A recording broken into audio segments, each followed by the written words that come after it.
Alright, next up we have Nashra from the Palestinian Youth Movement.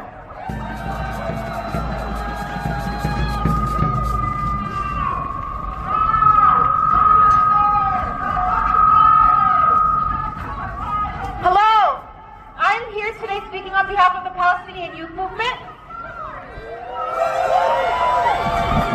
Last night, while many of us were asleep, the United States and Israel launched a coordinated attack on Iran and officially declared war. Last night, while many of us here were... If it wasn't clear before, it should be clear now that the last few weeks of alleged peace talks with Iran were fake. They were a pretense to amass military assets in the region. In fact, this was the largest buildup of U.S. military equipment and manpower since the invasion of Iraq in 2003.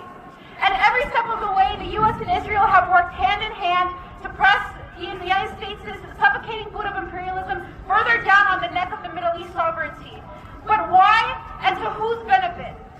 It's clear that this is not for the benefit of any of us here today. It's clear that Americans who are here today and Americans everywhere are fed up with forever wars. No, this war is for the benefit of politicians, their corporate backers, and their imperialist interests abroad. In our region in the Middle East, no matter what Trump claims, this is not a war for the Iranian people. It's a war for Israel. It's not a war for any of us here today. It's a war for Israel. So we are here today because we see through their lies and understand their ultimate goals of regional domination and imperialist expansion. We are here today because we are against this war. Who is here today because you're against this war? But if we are against this war, it's important that we understand that it didn't start today.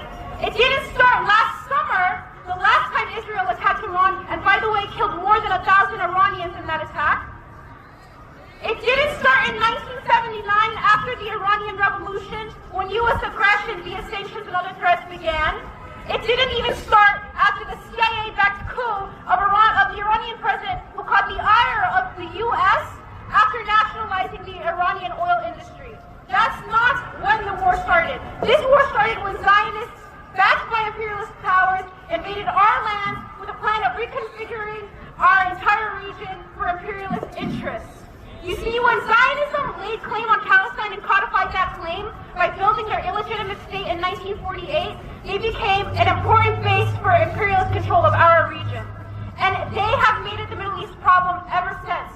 The U.S. and Israel for decades has bombed, destroyed, murdered, and tortured the people in our region, in the Middle East. And that includes the people of Syria, of Iraq, of Lebanon, and of Palestine. And Palestine is the culmination of it all. For the past 78 years, but especially for the past 2 years, in Israel's genocidal attack of Gaza.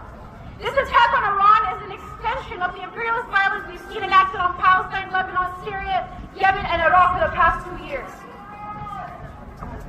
The planes being flown above the strikes of Iran are American-made F-35 jets. These are the same planes that have been flown above the strikes of Gaza for the last 20 months and have dropped bombs on innocent civilians, children, hospitals, schools, places of shelter and worship, destroying the entire infrastructure of Gaza and murdering hundreds of thousands of people. As long as these jets and weapons like them flow unimpeded between the U.S. and Israel, Israel would have the resources at their disposal to continue their assault, not just on Palestine or Iran, but throughout the region, threatening the sovereignty and self-determination of anything that dares to stand up to the domination. If you stand with Palestine, it's not only because you stand on the side of justice, it's because you stand on the side of sovereignty. And it's precisely because of that reason you must stand with Iran too.